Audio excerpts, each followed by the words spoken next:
Hello बच्चों, कैसे आप लोग? उम्मीद करता हूँ आप लोग अच्छे होंगे। Myself Vinay Kumar Bin and welcome to my channel chem to by Vinay sir. तो आज हम स्टार्ट करने वाले हैं इलेक्ट्रोकेमिस्ट्री के इंटेक्स और एक्सरसाइज क्वेश्चन। इससे पहले हम लोग ने चैप्टर 1 के सोल्यूशन के सारे इंटेक्स और एक्सरसाइज के हर एक क्वेश्चन को डिटेल में और अच्छे से इजी मेथड से सॉल्व किया था। तो आज से हम स्टार्ट करने वाले हैं इलेक्ट्रोकेमिस्ट्री का इंटेक्स क्वेश्चन, उसके बाद एक्सरसाइज के क्वेश्चन को यहाँ पर डिस्कस करने वाले हैं। ठीक है, और चैनल पे नए हैं तो चैनल को लाइक शेयर सब्सक्राइब जरूर करें, बेल आइकन को भी प्रेस करें ताकि वीडियो का नोटिफिकेशन सबसे पहले मिले। तो चलिए स्टार्ट करते हैं अपना आज का इंटेक्स का क्वेश्चन नंबर 2.1। ओके, तो इंटेक्स का 2.1 जो पहला क्वेश्चन है, क्वेश्चन क्या है कि how would you determine the standard electrode potential of system mg में मैग्नीशियम का यहाँ पर रिडक्शन हो रहा है, तो उसको आप किस तरह से डिटरमाइन करोगे इसका रिडक्शन पोटेंशियल वैल्यू। ठीक है, तो इसका आंसर कुछ मैंने यहाँ पर लिखा हुआ है। तो सबसे पहले इसका आंसर आपको क्या लिखना है कि standard electrode potential of system magnesium can be measured by using standard hydrogen electrode। आपने इस चैप्टर में SHE का नाम सुना होगा और उसका एप्लीकेशन ही यही है कि हमें अदर मेटल का रिडक्शन पोटेंशियल वैल्यू आपको डिटरमाइन करना, तो उसको HSE से कनेक्ट कर दो, क्योंकि SHE जो होता है वो एनोड और कैथोड दोनों की तरह काम करता है। ठीक है, और दूसरा पॉइंट यहाँ पर है कि इन इलेक्ट्रोकेमिकल सेल Mg जो मैग्नीशियम है वो एनोड की तरह काम करेगा और SHE जो है वो कैथोड की तरह काम करेगा। ठीक है, तो अगर मैं इसके डायग्राम की बात करूँ तो देखिए, इसमें इलेक्ट्रोकेमिकल सेल आपने पढ़ा होगा, इसमें दो हाफ सेल होते हैं। तो और यहाँ पर गैल्वेनोमीटर से ये कनेक्टेड होते हैं। तो कैथोड जो होता है वो SHE वो राइट हैंड साइड होता है, और जो एनोड की तरह काम करता है इधर ये मैग्नीशियम मेटल होगा और यहाँ पर ये SHE। ठीक है, अब सेल रिएक्शन में ई सेल जिसको EMF बोलते हो वो कैसे आप कैलकुलेट करते हो? कैथोड माइनस एनोड से।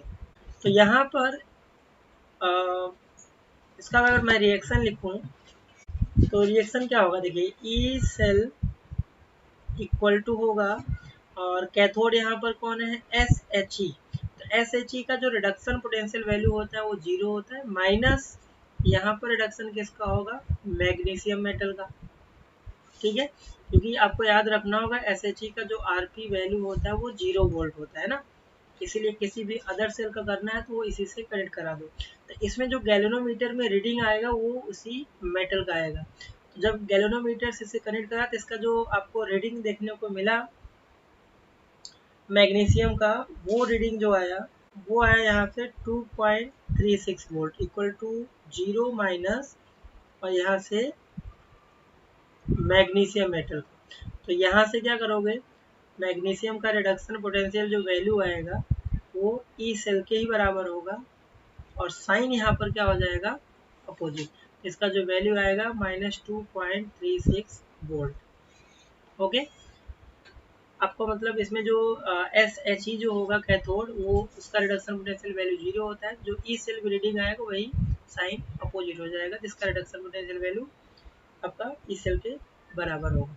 ओके, तो अगर ये थ्योरेटिकल क्वेश्चन आएगा तो आपको इतना यहाँ पर एक्सप्लेन करना होगा, डायग्राम की रिक्वायरमेंट नहीं है। ओके, नेक्स्ट जो इंटेक्स का 2.2 क्वेश्चन है वो क्या बोल रहा है? Can you store copper sulphate solution in zinc और। ठीक है, तो यहाँ पर देखिए सीधा सीधा रिएक्टिविटी से रिलेटेड है ना। तो आपको पता होना चाहिए कि जिंक मेटल की जो रिएक्टिविटी होती है वो कॉपर मेटल से ज़्यादा होती है। तो यहाँ पर यही बोला है कि कॉपर सल्फेट में कॉपर सल्फेट को जिंक पॉट में आप स्टोर कर सकते हो या नहीं, और नहीं कर सकते, क्यों नहीं कर सकते? इसका आंसर ये है, copper sulphate solution can not be store in a zinc pot. ठीक है, पहले तो ये आंसर हो गया, ये स्टोर नहीं कर सकते। रीज़न क्या है कि जिंक मेटल जो होता है वो more reactive than copper, therefore zinc can displace copper from its solution. कहने का मतलब यहाँ पर जो रिएक्शन होने वाला है, देखिए आप जिंक पॉट है मतलब ये सॉलिड होगा, और ये क्या करेगा? इसकी रिएक्टिविटी कॉपर से ज़्यादा, इसको डिस्प्लेस करके जिंक सल्फेट एंड कॉपर यहाँ पर डिपॉजिट कर देगा। और इसी रिएक्शन को बोलते हैं क्या, डिस्प्लेसमेंट रिएक्शन, है ना। इसका रीजन बहुत सिंपल सा है, और अगर ये उल्टा रिएक्शन होता तो इसको हम स्टोर कर सकते थे, है ना। तो इसका आंसर वही होगा, not store, because zinc metal is more reactive than copper. ठीक है, 2 नंबर का या 1 मार्क्स का क्वेश्चन आ सकते हैं इस तरह के इन टेक्स्ट क्वेश्चन, आपको इनको प्रिपेयर करके रखना है। ओके, चलिए देखते हैं क्वेश्चन नंबर जो 3 है इन टेक्स्ट का। क्या दिया है, consult the table of standard electrode potential and suggest 3 substances that can be oxidized ferrous iron under suitable condition। तो अगर मैं फेरस आयन का ऑक्सीडेशन का रिएक्शन लिखूं, जो इस क्वेश्चन में दिया हुआ है, तो फेरस आयन क्या होता है Fe+2, और ये ऑक्सीडाइज होगा किसमें, फेरिक आयन में, आयरन +3, और यहाँ से एक इलेक्ट्रॉन लूज करेगा। और इसमें जो रिडक्शन पोटेंशियल वैल्यू होता है इसका, है ना, आरपी वैल्यू, वो होता है फिर रसायन का 0.77 वोल्ट। ओके, तो यहाँ पर जिस मेटल का रिडक्शन पोटेंशियल वैल्यू आयरन से ज़्यादा होगा, वो क्या कर देगा, इसको ऑक्सीडाइज कर देगा। ठीक है, तो इसका मेन क्या है, 3 मेटल का नाम पूछ रहा है, तो ऐसे substance metal having,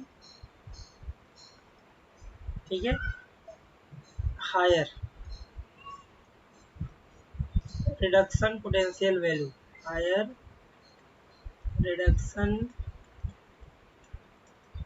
potential value, ठीक है, देन 0.77 वोल्ट। ठीक है, मतलब इससे अगर ज़्यादा किसी भी मेटल का रिडक्शन पोटेंशियल वैल्यू है तो कैन ऑक्सीडाइज, ठीक है, ferrous ion, ferrous ion into ferric ion. ठीक है, तो ऐसे बहुत सारे एग्जांपल है। तो कौन कौन से मेटल हैं, आप फ्लोरीन ले सकते हो, ठीक है, फ्लोरीन ले सकते हैं, क्लोरीन ले सकते हैं, इसके अलावा ऑक्सीजन ले सकते हैं, इसके अलावा आप सिल्वर मेटल भी ले सकते हैं। इनका जो रिडक्शन पोटेंशियल वैल्यू होता है वो इससे 0.77 वोल्ट, मतलब फेरस आयन से ज़्यादा होता है। बहुत सारे मेटल हैं, आप टेबल का यूज करके देख सकते हैं, तो इसका आंसर यही होगा। ओके, आई होप ये भी क्वेश्चन क्लियर हो गया होगा। चलिए नेक्स्ट जो क्वेश्चन है, ये कई बार बोर्ड में एमसीक्यू में ये क्वेश्चन पूछा हुआ है। तो देखिए क्वेश्चन क्या है, 2.4, calculate the potential of hydrogen electrode in contact with solution whose pH कितना, 10। इस क्वेश्चन को सॉल्व कैसे करना है, सबसे पहले यहाँ पर पीएच की वैल्यू दे रखा है, पीएच की वैल्यू कितना है, 10। ठीक है, तो यहाँ से H प्लस आयन का जो कंसंट्रेशन होगा वो कितना होगा, 10 के पावर माइनस 10। ठीक है, पीएच अगर 10 दिया है तो जो H प्लस आयन होगा 10 के पावर माइनस 10 होगा। अगर मान लीजिए 8 दिया होता है 10 के पावर माइनस 8 होता है, क्योंकि हमने यहाँ पर पीएच का जो फॉर्मूला होता है पीएच निकालने का, minus log H plus ion, तो यहाँ से आपको एंटी लॉग निकालना है, तो H प्लस की वैल्यू 10 की पावर माइनस 10 आएगा, या सीधा सीधा ये कॉन्सेप्ट आप लगा दीजिएगा, है ना। अब यहाँ पर जो हाइड्रोजन का रिएक्शन होगा, हाइड्रोजन जब यहाँ पर क्या होगा, रिड्यूस होगा, तो H प्लस प्लस यहाँ से क्या, एक इलेक्ट्रॉन, और रिड्यूस होगा यहाँ से हाफ H2, ये इसका रिएक्शन होगा, यहाँ पर इसका रिडक्शन है। और आपको ये भी पता है कि हाइड्रोजन का जो रिडक्शन पोटेंशियल वैल्यू होता है ना, वो कितना होता है, वो होता है 0। ओके, तो यहाँ से जो नॉस्ट इक्वेशन का फॉर्मूला बनेगा, नॉस्ट इक्वेशन,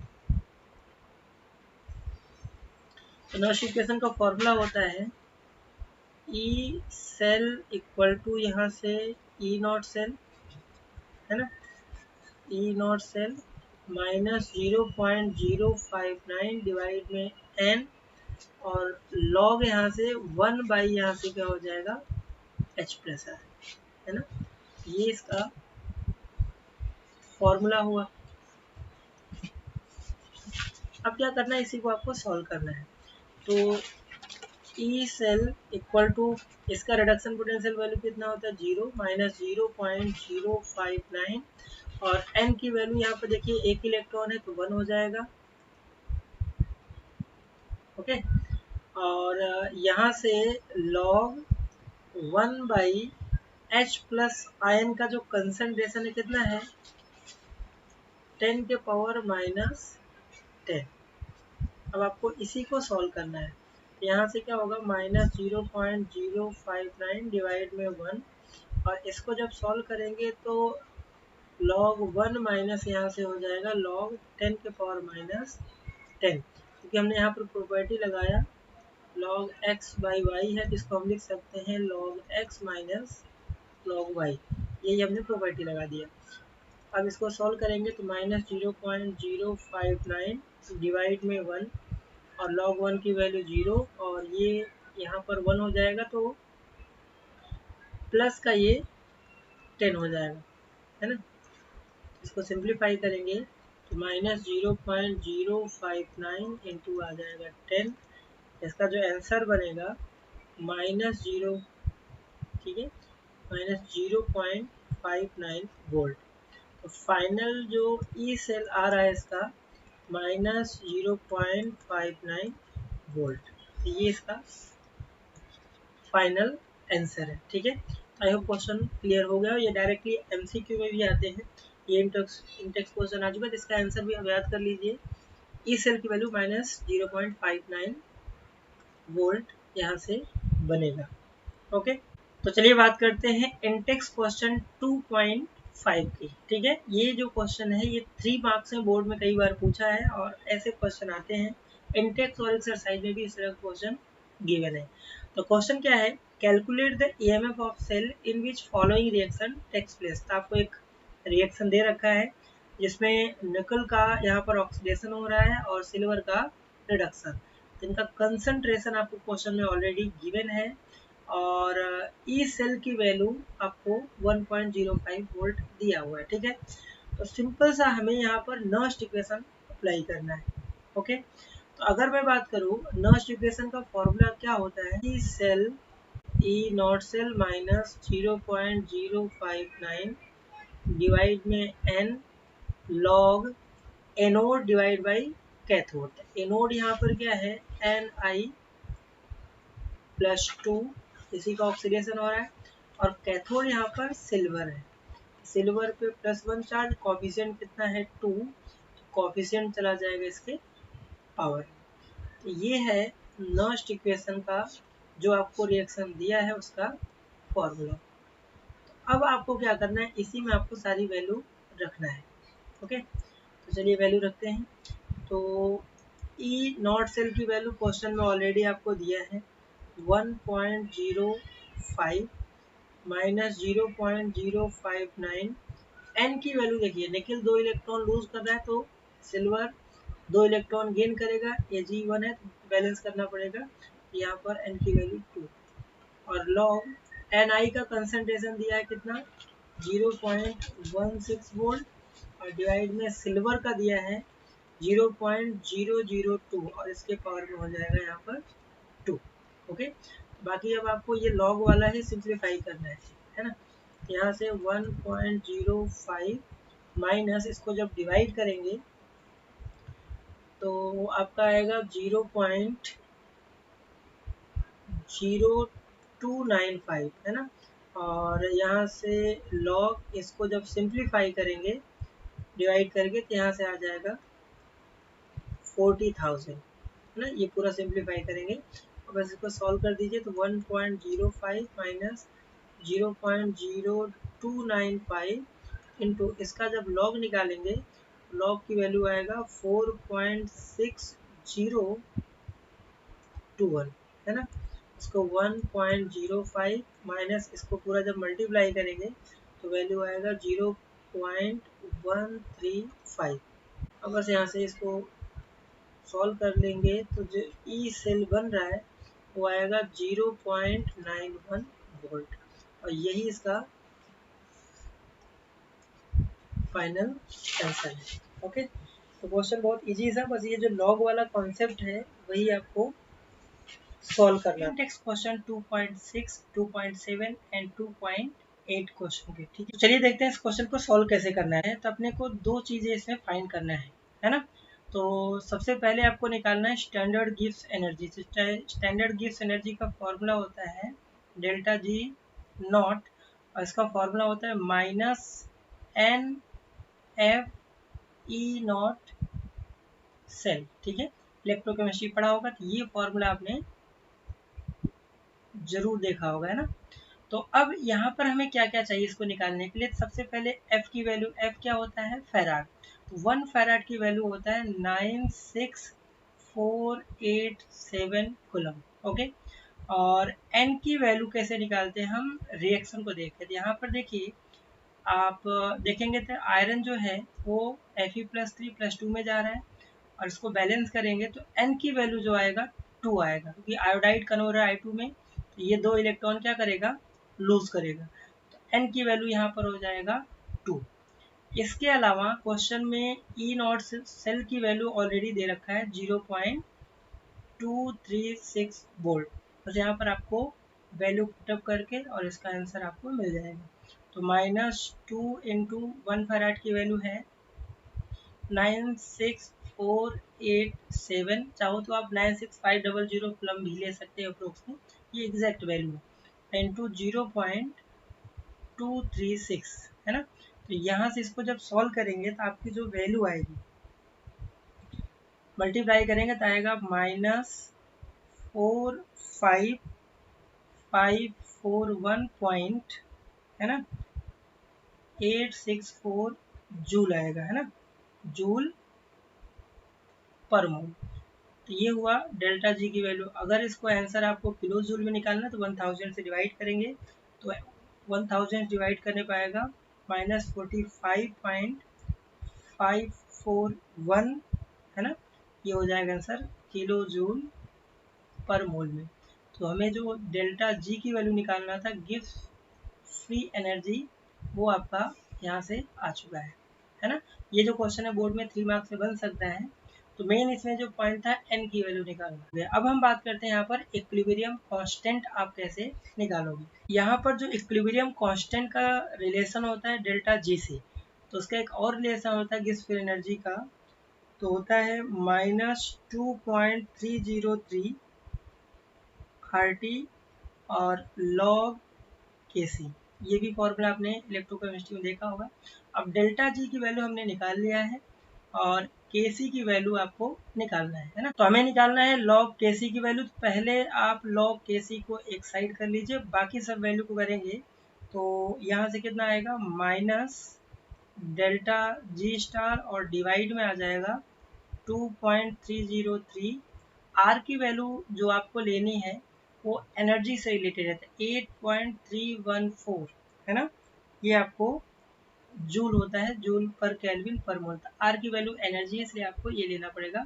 तो 8.314 एंड इनटू टेम्परेचर जो लेना है वो है 298 केल्विन, ओके। तो इसको हमने क्या लेना है, डेल्टा जी की वैल्यू, जूल वाली वैल्यू आपको लेना है। तो वैल्यू कितना आया था, -44541 पॉइंट, है ना, 86, ये आपका जूल में था। और डिवाइड में ये वैल्यू हमने लिख दिया 2.303 इंटू 8.314 इंटू 298 केल्विन। तो ये वैल्यू माइनस में है और ये माइनस पहले से है, तो ये इसको क्या कर देगा, प्लस। तो ये वैल्यू जो आने वाला है वो आएगा 7.981। तो ये जो वैल्यू है वो लॉग Kc की वैल्यू है।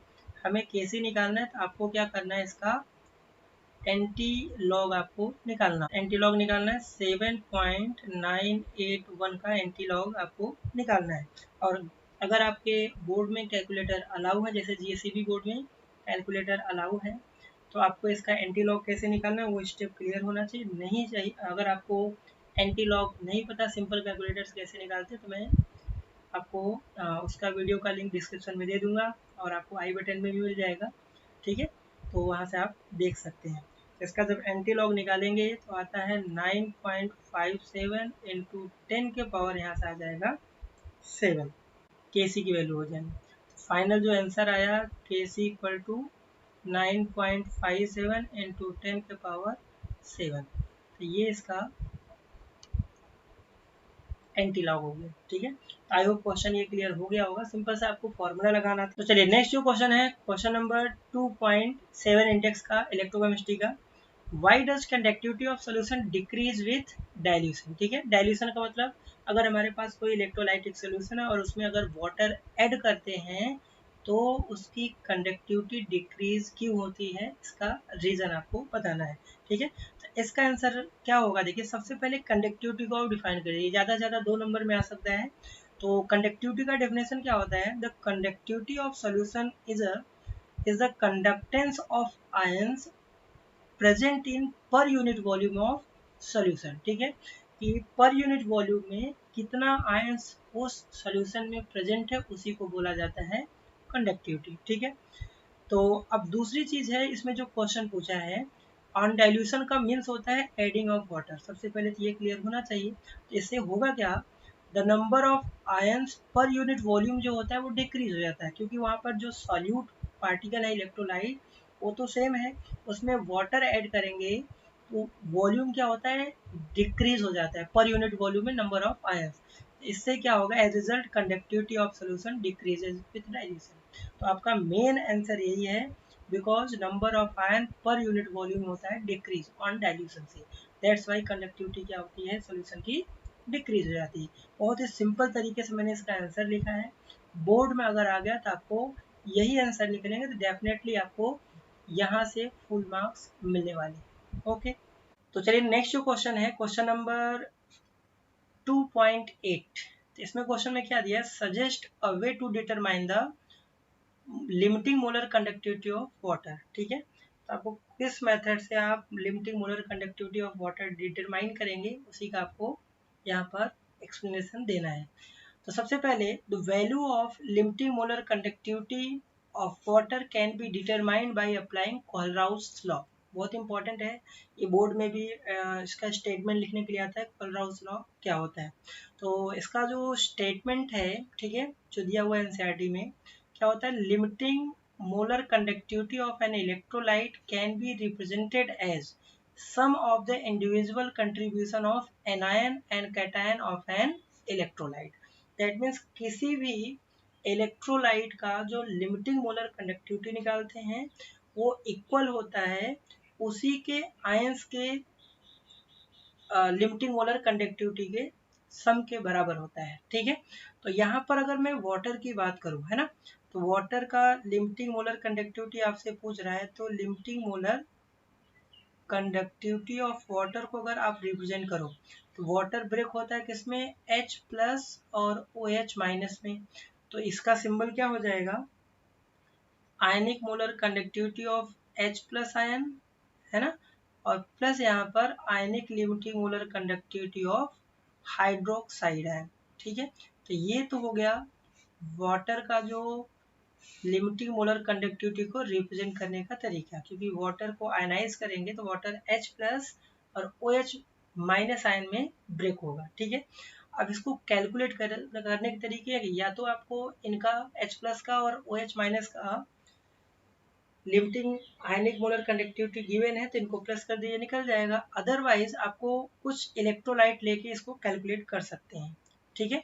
फॉर एग्जांपल हम लेते हैं, हमारे पास limiting molar conductivity suppose HCl है ना, इसके अलावा मोलर कंडक्टिविटी लिमिटिंग NaCl है ना, इसके अलावा अपने पास एक लिमिटिंग मोलर कंडक्टिविटी आपको NaOH लेना पड़ेगा। सपोज ये 3 अपने पास इलेक्ट्रोलाइट है जिनका आपको मोलर कंडक्टिविटी यूज करके आपको वाटर का निकालना है, ठीक है। तो आपको करना क्या है, देखिए ये जो 3 इलेक्ट्रोलाइट दिए इसमें से जिसमें H प्लस आयन है, ठीक है, चलो मैं इसको थोड़ा सा नंबरिंग देके समझाता हूँ।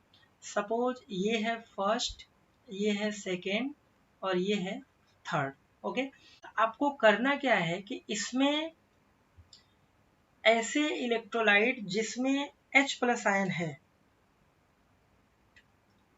ठीक है, इसमें ऐसे इलेक्ट्रोलाइट जिसमें H+ आयन और OH- आयन, उनको आप प्लस कर दीजिए और जिसमें नहीं उसको माइनस कर दीजिए। ठीक है, जैसे मुझे इस क्वेश्चन को अगर सॉल्व करना है तो लिमिटिंग मोलर कंडक्टिविटी H2O का, अब देखिए H+ आपका फर्स्ट इक्वेशन, तो ये हो जाएगा फर्स्ट, और OH- है थर्ड इक्वेशन, जिसमें थर्ड आप प्लस कर दीजिए और माइनस क्या कर दिया आप, सेकेंड इक्वेशन।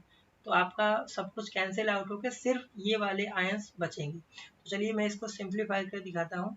तो फर्स्ट जो है अपना मोलर कंडक्टिविटी किसका है, HCl का, है ना, और प्लस मोलर कंडक्टिविटी किसका है, NaOH का, और ये हो जाएंगे प्लस में, और माइनस कर दीजिए आप लिमिटिंग मोलर कंडक्टिविटी किसका, NaCl का। ठीक है, अब इसको आप थोड़ा सा ओपन कर दीजिए, सारे आयंस कैंसिल आउट हो जाएंगे, मैं ओपन करके आपको दिखाता हूँ।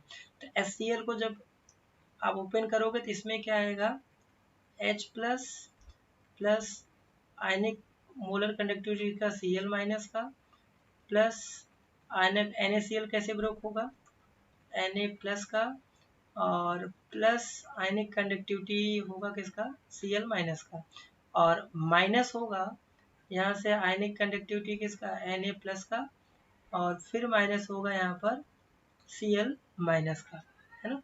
अब इसमें जो चीज़ कैंसिल, जैसे Cl- कैंसिल होगी, यहाँ पर माइनस है और यहाँ पर क्या है, प्लस है। इसी तरह से Na+ का कैंसिल आउट हो जाएगा। तो फाइनली आपका बचा क्या, यहाँ से H+ आयन और प्लस यहाँ से आयनिक कंडक्टिविटी हाइड्रोक्साइड आयन का। क्लियर है, तो यही एक तरीका है जिससे हम इलेक्ट्रोलाइट का मोलर कंडक्टिविटी कैलकुलेट कर सकते हैं। ओके, तो आई होप क्वेश्चन क्लियर हो गया। ज़्यादातर इसमें इस तरह क्वेश्चन बोर्ड में नहीं आते, आपको इसमें न्यूमेरिकल आते हैं। ठीक है, इनका कंडक्टिविटी आपको दिया होगा, बस इसको सॉल्व करना है तो आंसर बन जाएगा। ठीक है, तो ये जो क्वेश्चन नंबर 9 है, तो यहाँ पर ये क्वेश्चन में क्या दिया है, द मोलर कंडक्टिविटी ऑफ 0.025 मोल पर litre methanoic acid is 46.1 Simon centimetre square पर मोल, है ना। Calculate its degree of dissociation and dissociation constant and given, आपको आयनिक मोलर कंडक्टिविटी H+ का और एसिटेट फॉर्मेट आयन का आपको गिवन है। ओके, तो अपने को दो चीज़ें निकालना है, एक तो निकालना है डिग्री ऑफ डिसोसिएशन और दूसरा निकालना है डिसोसिएशन कांस्टेंट। तो सबसे पहले मैं बात करता हूँ कि इस क्वेश्चन में आपको गिवन क्या क्या है। तो आपको मोलर कंडक्टिविटी दिया हुआ है मिथेनोइक एसिड का। तो मिथेनोइक एसिड क्या होता है, HCOOH, है ना। इसका आपको मोलर कंडक्टिविटी दिया है और वो दिया है 46.1, है ना। बाकी यूनिट है साइमन सेंटीमीटर स्क्वायर पर मोल। ओके, और कंसंट्रेशन भी दे रखा है 0.025 मोल पर लीटर।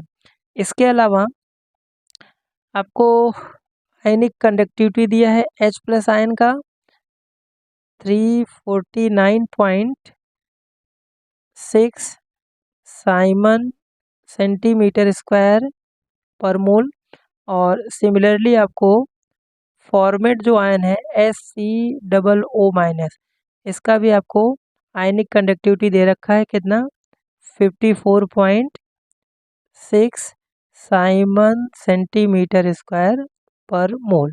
इतनी चीज़ें आपको गिवन है और अपने को फाइंड क्या करना है, टू फाइंड आपको निकालना है डिग्री ऑफ डिसोसिएशन, है ना, डिग्री ऑफ डिसोसिएशन जिसको अल्फा से डिनोट करते हैं।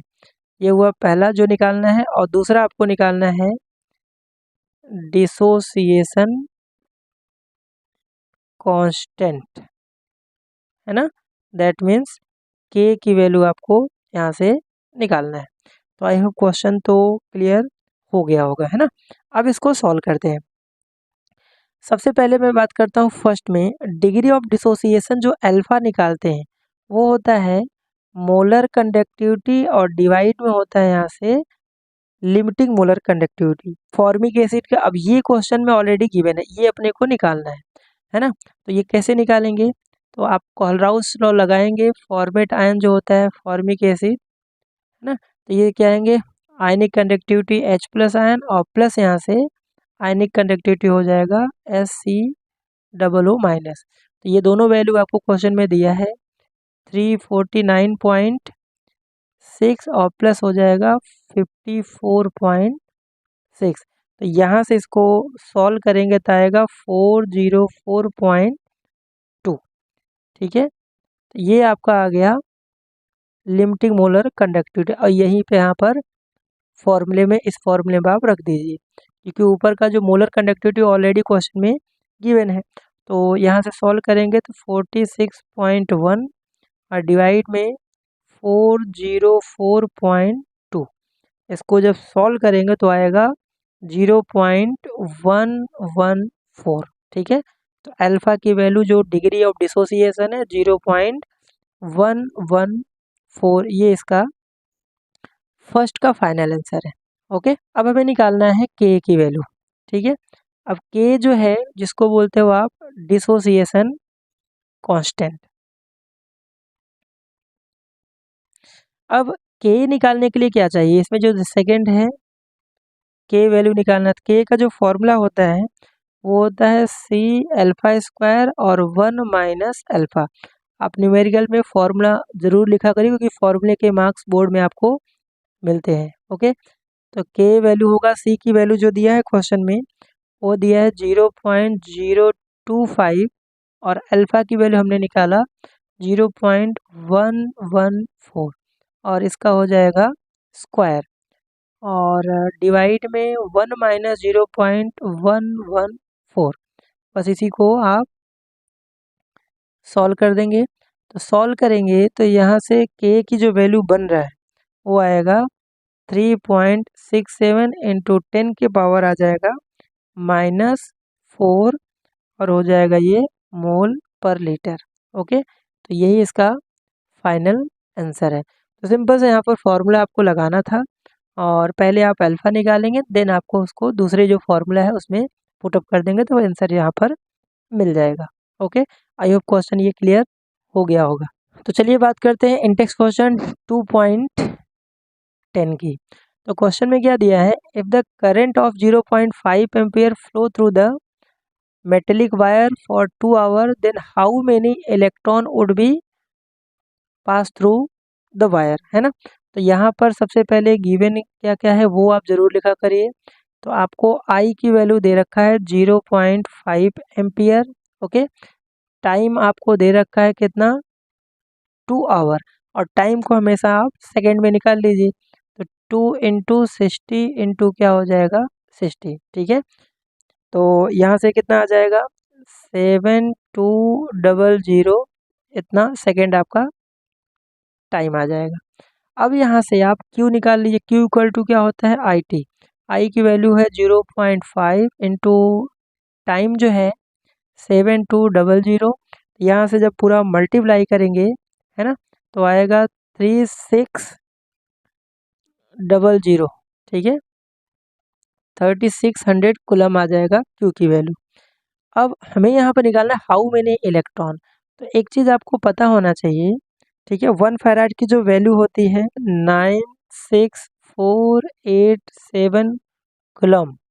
ठीक है, कंटेन कितना इलेक्ट्रॉन, 1 मोल, और 1 मोल में कितना होता है 6.022 इंटू 10 के पावर 23 इलेक्ट्रॉन्स होंगे। ठीक है, क्योंकि 1 फैराड क्या होता है, 1 farad means 1 mole of electron. ठीक है, तो 1 फैराड की वैल्यू इतना है, तो इतने में कितना, इतना इलेक्ट्रॉन है, इसलिए 1 कूलम में कितना होगा, तो 6.0, है ना, 6.022 इंटू 10 के पावर 23 डिवाइड में हो जाएगा 96487 और इसलिए आपको कितना कूलम था 3600 कूलम में, तो ये हो जाएगा यहाँ पर मल्टीप्लाई। तो जो फाइनल आंसर बन के आएगा वो होगा आपका 2.25 इंटू 10⁻22 इलेक्ट्रॉन्स। ओके, तो यही आपका फाइनल आंसर हो जाएगा, है ना। तो अच्छा क्वेश्चन था, 2 मार्क्स में बोर्ड में ऐसे क्वेश्चन बन सकते हैं। आपको बस ये समझना था कि इतने कूलम में इसका मतलब क्या होता है। 1 फैराड का मतलब आपको इसके लिए आना चाहिए, है ना। ये जो लाइन है इसका मतलब हमने क्यों ऐसा लिया, क्योंकि उसको अगर आपको 1 फैराड का डेफिनेशन पता होगा तो कोई दिक्कत नहीं होगी। तो 1 फैराड होता है charge on 1 mole of electron, ठीक है। तो 1 मोल में 1 फैराड हम कैसे निकालते हैं, इतना इलेक्ट्रॉन पे चार्ज होता है 1.6 इंटू 10⁻⁻19 और 1 मोल की वैल्यू होती है 6.022 इंटू 10⁻23। तो इसको जब सॉल्व करेंगे तो यही वैल्यू आती है 96487 कूलम, इसलिए यहाँ पर हमने इतना लिया। ओके, तो आई होप क्वेश्चन क्लियर हो गया होगा। चलिए देखते हैं ना जो नेक्स्ट क्वेश्चन इंडेक्स का 11 क्वेश्चन है suggest a list of metals that are extracted electrolytically, ठीक है। तो देखिए जनरली आपने 10th में पढ़ा होगा metal and non metal chapter में, तो ऐसे मेटल जो रिएक्टिविटी सीरीज में टॉप पे होते हैं उनको हम इलेक्ट्रोलाइटिकली उसको एक्सट्रैक्ट करते हैं प्योर फॉर्म में। तो ये पॉइंट आपको लिखना पड़ेगा कि metals on top of reactivity series,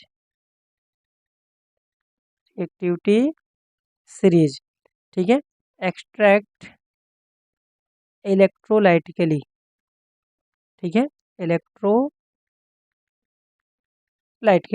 अब आपको ये जानना कि जो टॉप रिएक्टिव मेटल्स हैं वो कौन कौन से होते हैं। देखा होगा इसमें पोटेशियम होगा, है ना, टॉप रिएक्टिविटी सीरीज आपने पढ़ा होगा। पोटेशियम हो गया, सोडियम हो गया, कैल्शियम हो गया, मैग्नीशियम हो गया, एल्युमिनियम हो गया। ये सब जो मेटल हैं इनको हम एक्सट्रैक्ट करते हैं बाई इलेक्ट्रोलाइटिकली, ठीक है। और जिसमें से जो फर्स्ट 3 एलिमेंट है दैट मीन्स पोटेशियम, सोडियम, ठीक है, और कैल्शियम, ये जो मेटल होते हैं ये जनरली नेचर में एग्जिस्ट करते हैं, वो मोल्टेन स्टेट में होते हैं, ये होते हैं मोल्टेन स्टेट में। बाकी ये जो मेटल है जनरली ये नेचर में ऑक्साइड्स फॉर्म में प्रेजेंट होते हैं। तो इन सभी मेटल को हम इलेक्ट्रोलाइट के लिए एक्सट्रैक्ट करते हैं, यही इसका आंसर होगा। एंटेक्स क्वेश्चन नंबर 12 का दिया है कंसीडर द रिएक्शन, आपको एक रिएक्शन दे रखा है जिसमें डाइक्रोमेट आयन कन्वर्ट हो रहा है क्रोमियम +3 आयन में +7H2। Then what is the quantity of electricity in coulomb needed to reduce 1 mole of dichromate ion, ठीक है। तो हमें डाइक्रोमेट से मतलब है, तो मैं यहाँ पर ध्यान से देखो इस रिएक्शन में जो रिएक्शन है डाइक्रोमेट Cr2O7 - 2, ये कन्वर्ट हो रहा है किसमें 2Cr+3 में। ओके, तो यहाँ पर आप देखो ध्यान से, सबसे पहले ऑक्सीडेशन होने वाला है या रिडक्शन, और कितने इलेक्ट्रॉन का यहाँ पर चेंजेज आ रहे हैं। तो क्रोमियम का सबसे पहले हम ऑक्सीडेशन स्टेट निकालेंगे, तो क्रोमियम का जो ऑक्सीडेशन स्टेट आएगा वो आएगा +6, ठीक है।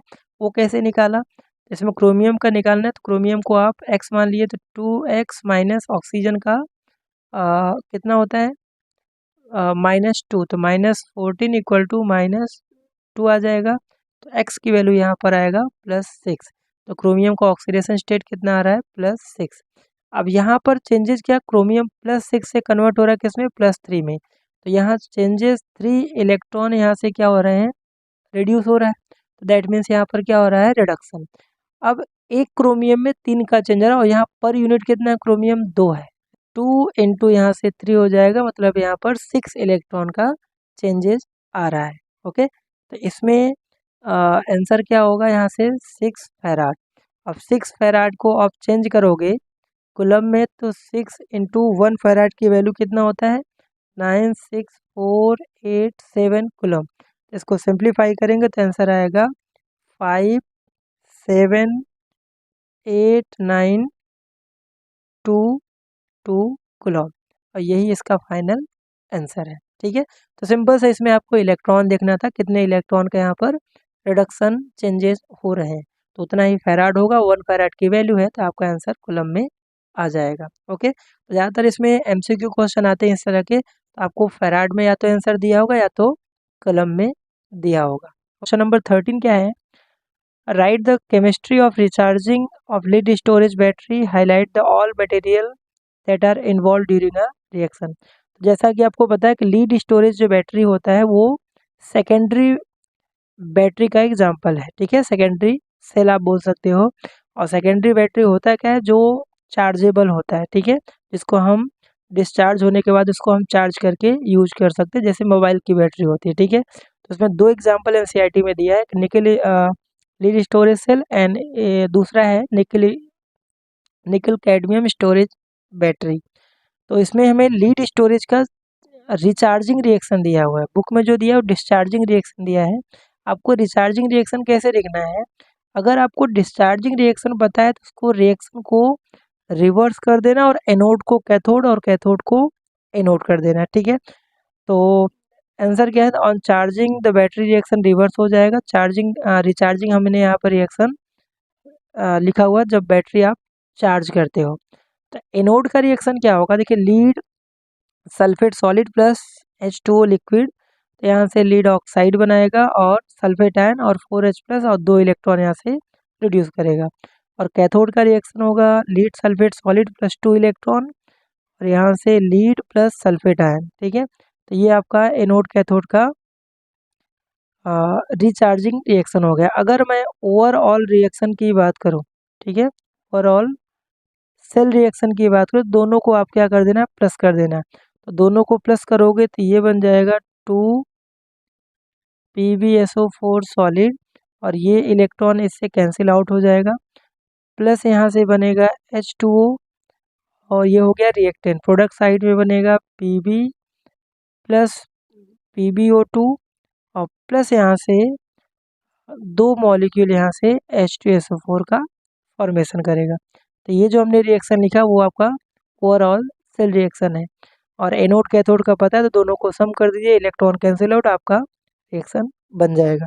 ओके, तो नेक्स्ट जो क्वेश्चन है, क्वेश्चन नंबर 14, ये एमसीक्यू जनरली क्वेश्चन है। Suggest 2 material other than the hydrogen that can be used in a fuel cell. Okay, तो जनरली हम मीथेन एंड मीथेनॉल यूज करते हैं, तो इसका सिंपल सा आंसर होगा मीथेन। इसके हम हाइड्रोजन के प्लेस पे मीथेन यूज कर सकते हैं। और दूसरा जो कंपाउंड है मीथेनॉल, जिसका फॉर्मूला CH3OH होता है। जनरली ये सब जो क्वेश्चन होते हैं एमसीक्यू में बनते हैं, मीथेन एंड मीथेनॉल आप यूज कर सकते हैं। ओके, तो नेक्स्ट जो क्वेश्चन है, क्वेश्चन नंबर 15, क्वेश्चन है explain how rusting of iron, ठीक है, envisaged at setting of the electrochemical cell. ठीक है, तो सबसे पहले कोरोजन के बारे में लिखना है। कोरोजन क्या है? Corrosion slowly cost of the surface of metallic object with oxide और other salt of the metal. Generally इसके एग्जांपल रस्टिंग ऑफ आयरन है, tarnishing of silver, development of green coating on copper, bronze और some other example और corrosion. तो generally हमें rusting of iron पढ़ना है। ठीक है, तो यहाँ पर इसका जो रिएक्शन है आपको लिखना पड़ेगा एनोड और कैथोड का, जो बोर्ड में है ये रिएक्शन बहुत इंपॉर्टेंट है, इसी के 2 मार्क्स मिल जाते हैं। तो एनोड का रिएक्शन क्या होगा? At particular spot of object made of iron oxidation takes place and that spot behave like anode. और एनोड का रिएक्शन बहुत आसान है, तो आप चाहो तो इसको आसानी से याद करते हो। आयरन जो कन्वर्ट हो रहा है फेरस आयन में, 2 आयरन 2 फेरस आयन और 2 इलेक्ट्रॉन यहाँ से लूज करेगा, तो यहाँ पर क्या बन रहा है? यहाँ पर ऑक्सीडेशन। तो एनोड पे हमेशा क्या होता है? ऑक्सीडेशन। और अगर कैथोड की हम बात करें, कैथोड पे क्या हो रहा है? Electron release from anodic spot move through the metal and go another spot of the metal, reduced oxygen presence of H plus ion, this spot act as a cathode. और कैथोड का reaction आपका यहाँ पर है, oxygen 4H plus 4 electron लेगा और 2H2O बना देगा। और यहाँ पर आपको दिखने में लग रहा है ऑक्सीजन का ऑक्सीडेशन स्टेट 0 है O2 स्टेट में और यहाँ पर -2, दैट मीन्स यहाँ पर हो रहा है रिडक्शन। तो कैथोड पे हमेशा क्या होता है, रिडक्शन। ओके, अगर आपको ओवरऑल सेल रिएक्शन लिखना है तो वो भी बहुत आसान है, दोनों को आप प्लस कर दीजिए, इलेक्ट्रॉन इलेक्ट्रॉन कैंसिल आउट, तो ओवरऑल सेल रिएक्शन जैसे आपने लीड स्टोरेज में लिखा तो वैसे यहाँ भी लिख सकते हैं। थोड़ा सा ये जो थ्योरी वाला पार्ट है, हम कोरोजन को प्रिवेंट कैसे करते हैं, ये भी हमने एनसीईआरटी का ही पॉइंट लिया है, थोड़ा सा इसको रीड कर लेते हैं ना। ठीक है, the prevention of corrosion is a prime important and it not only save the money but also help in prevention of incident of such as a bridge collapse और failure of the key component during the corrosion. ठीक है, अब कौन से तरीके वो आगे दिया है। On the one of the simplest method preventing corrosion is the prevent the surface of the metallic object to come in contact with atmosphere। हमें क्या करना है, जो मेटल है उसके सरफेस को एटमॉस्फेरिक कॉन्टेक्ट से रोकना है। ठीक है, तो this can be done by covering surface with paint. ठीक है, और by some chemicals, painting, oiling, greasing, corrosion के प्रिवेंट करने के तरीके होते हैं। इसके अलावा कुछ केमिकल जैसे बायोफिनॉल जो होता है, इससे भी आप कांटेक्ट को रोक सकते हैं मेटल और एटमॉस्फेरिक को। तो बायोफिनॉल ये एमसीक्यू में आपसे पूछ सकता है। And another simplest method to covering the surface by other metal, जिसको आप गैल्वेनाइजेशन बोलते हैं। जब जिंक की कोटिंग करते हैं आयरन मेटल के ऊपर तो उसको बोलते हैं गैल्वेनाइजेशन, है ना। टिन की भी कोटिंग कर सकते हैं, ऐसे मेटल जिनकी रिएक्टिविटी आयरन से ज़्यादा है उसकी कोटिंग आप कर सकते हैं। तो जनरली टिन एंड जिंक दिया है, that are inert or react save the object। Electrochemical method provide the sacrificed of the another metal, जैसे मैग्नीशियम जिंक की भी कोटिंग कर दो। सैक्रिफिशियल मतलब जैसे मान लीजिए ये आयरन रॉड है ना, इसके ऊपर आप जिंक मेटल की कोटिंग कर दीजिए, इसी को सैक्रिफिशियल एनोड बोलते हैं। जो इलेक्ट्रोलाइटिकली मेथड से इसको हम कोटिंग करते हैं, है ना। तो जिंक की जब कोटिंग होती है इसको हम बोलते हैं गैल्वेनाइजेशन। ओके, तो ये थोड़ा प्रिवेंशन के तरीके हैं, आपसे बन सकते हैं। तो इस क्वेश्चन को अच्छे से प्रिपेयर करके जाइए, बोर्ड में कई बार कोरोजन और उसको प्रिवेंट करने के तरीके पूछे हुए हैं। ठीक है, तो ये हमने पूरे इलेक्ट्रोकेमिस्ट्री के इंटेक्स को क्वेश्चन डिस्कस कर दिए हैं। और अगर आप चैनल पर नए हैं तो चैनल को लाइक शेयर सब्सक्राइब जरूर करें। मिलते हैं नेक्स्ट लेक्चर में जिसमें हम एक्सरसाइज के क्वेश्चन डिस्कस करेंगे। Thank you.